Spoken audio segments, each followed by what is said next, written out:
mencerdaskan. Oke, baik. Kita akan kembali melanjutkan pemirsa apa yang kemudian menjadi perhatian serius di tengah masyarakat. Prostitusi online yang melibatkan kalangan remaja ini semakin marak dan tentunya mengkhawatirkan. Bu Ai, ternyata tidak hanya korbannya, pelakunya, tapi konsumennya juga dari kalangan remaja. Data yang dimiliki KPAI seperti apa, Bu? Adakah juga kemudian mereka yang mungkin sudah mulai bisa membagikan ceritanya? Apa yang membuat kemudian mereka terjerat dalam bisnis prostitusi online ini? Iya, seperti di awal ya, concern kami kan 3 anak dalam praktek hukum kita ya. Ada yang menjadi korban, ada yang menjadi pelaku. Nah, diantaranya juga anak-anak yang terlibat dalam layanan seks, misalnya membeli, memesan gitu ya. Ini juga kami lakukan pengawasan dan juga yang menyaksikan.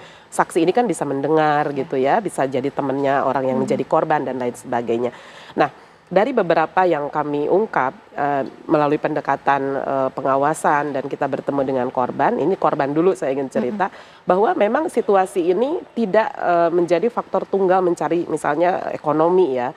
Ada juga sisi lainnya, diantaranya mereka itu sudah misalnya memiliki utang. Ya, jadi ada kerentanan situasi dirinya, sehingga itu tuh agak sulit dia keluar masuk dari lingkungan tersebut gitu.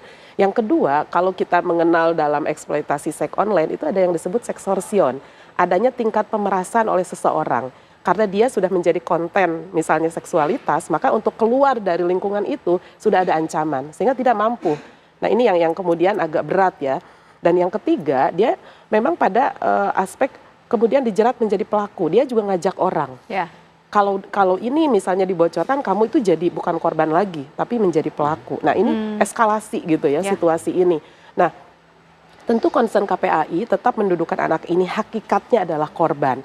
Karena mereka itu selalu luput dari misalnya kasih sayang orang tua, pengasuhan orang tua gitu ya. Kebanyakan seperti itu ya, Bu? Kebanyakan seperti itu background awalnya gitu. Sehingga ya memudahkan tadi langkah-langkah eskalatif yang diperoleh anak.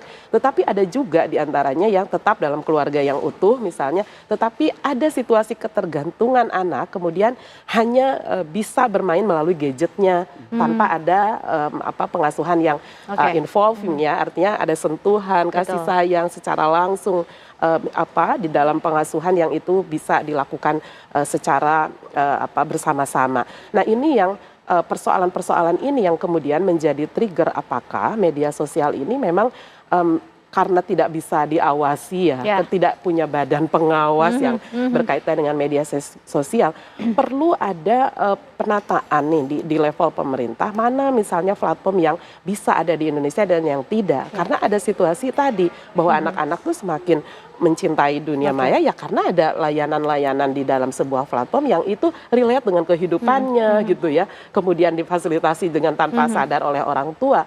Nah, tetapi kemudian di dalam platformnya itu sendiri juga ternyata ada situasi yang belum menunjukkan tingkat langkah-langkah keberlanjutan dalam proteksi terhadap para pengguna yang banyak ini. Ada anak, ada orang dewasa tentu. Nah, sesungguhnya pemerintah hari ini sedang melihat ada situasi ini nih yang belum well informed ya dengan perlindungan anak, karena memang harus dibangun sisi proteksinya. Sehingga kalau dalam Undang-Undang ITE yang baru ya nomor 1 2024 itu sesungguhnya sedang mendudukan bahwa seluruh dunia usaha dalam hal ini platform harus memiliki perspektif terhadap perlindungan anak, produknya juga harus menunjukkan perlindungan anak dan berkomitmen pada kalau CSR gitu ya, dan mereka memiliki tanggung jawab sosial juga berkomitmen pada perlindungan anak. Itu tambahan-tambahan pembaharuan dari Undang-Undang ITE saat ini sebetulnya. Nah, Abah, itu tadi kan datanya sudah dimiliki oleh KPAI, termasuk apa-apa saja yang membuat anak-anak ini atau kalangan remaja ini terjebak dalam prostitusi online begitu, Abah. Pemerintah nampaknya sudah mulai menyadari ya akan hal itu dan mulai merancang aturan mengenai pembatasan usia dalam mengakses media sosial. Kalau Abah melihatnya, ini mungkin untuk diterapkan, efektif pulakah untuk menekan angka keterlibatan kalangan remaja dalam bisnis prostitusi online kah? Satu menteri, 2 wamen dengan ribuan karyawan selama ini ngapain aja? Ya di Kominfo, zamannya Kominfo bahkan. Saya bilang kenapa kayak gitu? Bayangkan semua orang yang meregistrasi ponsel, kita kan harus menginput KTP dan KK. Ya kan ada umur di sana, ada verifikasi di sana. Jelas kalau kita ngomong KTP berarti ada umur tertentu yang baru boleh menggunakan itu, ya kan? Nah, kalau itu saja bisa dikontrol benar-benar, jadi jangan KTP abal-abal yang bisa dimasukin, kemudian KTP orang mati masih bisa diinput dan lain Seharusnya sebagainya. bisa ditekan angkanya. Sudah terjadi screening otomatis lebih banyak dari di situ, awal, ya. betul. Semua aksesibilitas selalu berbasis nomor ponsel. Ya. Ya kan, semua transaksional sebetulnya berbasis nomor ponsel.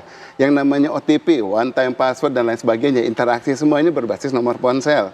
Jarang berbasis email, rata-rata dari nomor ponsel. Ya. Tinggal dilihat aja transaksional yang berbasis SMS atau apa yang semuanya menggunakan nomor-nomor ini bisa di screening dari sana. Kalau ada dari nomor yang kemudian sudah di luar dari nomor yang sudah ada data yang waktu registrasi yang 444, itu otomatis itu adalah bukan dari nomor yang sudah terdaftar. Oke. Ini bisa di screening otomatis ya. Nah, saat itu sudah dilakukan sudah lumayan banget data tersebut. Nah, kemudian dilihat aktivitasnya. Dilihat aktivitasnya apa? Sekarang dibilang umpamanya kita mau mengontrol dari sosial media dan sebagainya. Lihat aktivitas apa? Transaksi satu-satu. Bisa, memang pemerintah Oke. ngelihat sosial media segitu banyak transaksi. Oke. Pengguna sosial Bisa media dianalisis artinya bukan, sebenarnya ya, pengguna Indonesia itu misalnya di TikTok saja, Oke. penggunanya itu ada kedua terbesar di dunia. Hampir 200 juta, 190 juta pengguna gitu kan. Untuk internetnya. Nah, pengguna TikToknya itu sekitar 120 atau 130 juta. Oke. Ya, kedua terbesar di dunia. Kemudian memang karyawan Komdigi ada berapa banyak yang mau mengurus satu persatu semuanya transaksional? Nggak bisa kan?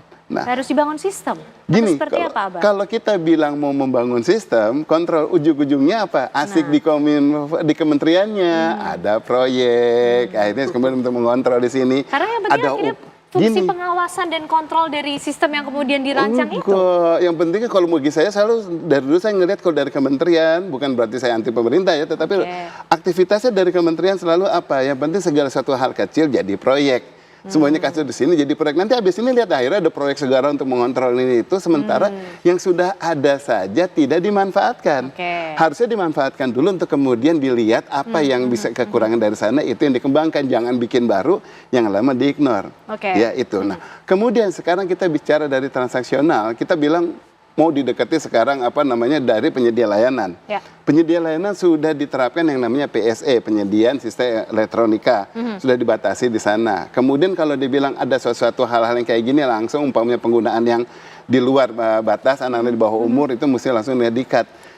Kategorinya itu batasannya apa? Dari tekstual kah? Dari konten kah? Apa dari konteks kah? Atau dari apa? Berarti ada satu persatu penilaian. Oke. Ya karena itu tidak real. Jadi tidak sesederhana membatasi usia saja. Ada kemudian unsur-unsur detail yang perlu diatur di situ. Gini katanya, kalau umpamanya sekarang input semua layanan sosial media harus waktu saya input tanggal lahir Ya. harus kelihatan yang umurnya di bawah itu Ya, nggak boleh. betul. Data itu ada yang namanya data definitif, which is KTP, itu data definitif ataupun akte kelahiran.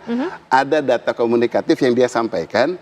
Ada data relatif. Apa data relatif? Kalau di aplikasi yang dewasa, dia inputnya dia sebagai 21 tahun. Oke. Tetapi kalau dari aplikasi yang kemudian umpamanya dia pengen kelihatan muda, dia input 13 tahun atau berapa. Nah, Oke. namanya data relatif. Jadi Baik. kalau untuk aplikasi yang dewasa, dia inputnya anak kecil, pasti otomatis dia nggak jadi masuk situ. Ya. Padahal dia ingin masuk ke sana. Nah, saat data relatif ini yang kemudian digunakan, lalu pemerintah mau kontrolnya dari mana? Mau screening dari situ? Nggak bisa. Nah, penyedia layanan sosial, penyedia sistem elektronik, Oke. juga dia sudah mempunyai yang namanya policy dan aturannya. Oke, Ya kan? baik, Abah. Agreement pasti dia klik di situ ya semuanya harus udah dibaca dan pasti itu yakin dia udah dewasa dan Oke. dia patut.